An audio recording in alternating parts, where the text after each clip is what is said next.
What's up, guys? This is Travis from Chasing Anthems, and on this episode we're going to be turning all this stuff into this. Bam! There we go. There's the finished product. Alright, so here's the final product. So these horse panels I already had, and then I got this barrel right here from a buddy of mine for free. So that was a big help.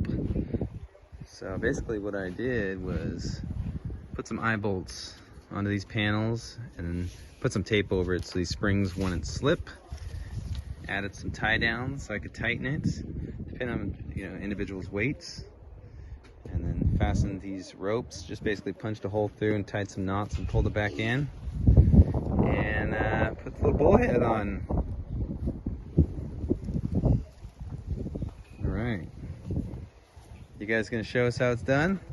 Yep.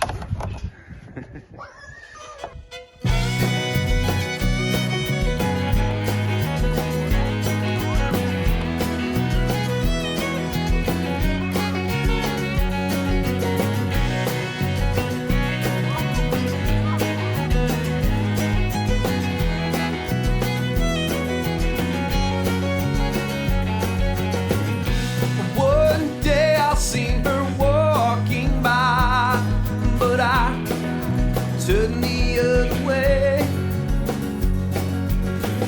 I couldn't help it when I seen her smile. I didn't have the words to say. It's like she knew what I was thinking. It's like she knew just what to do. And she said, "Pretty boy, I've seen your face before, but it's never been that red. All I did was shoot a smile here we go. at you. Chasing Anthems, and I'm about to knock off my neck. She said I'm not that easy. Yes! Loser! Thanks for tuning in, you guys. I will catch you guys in the next one. Peace.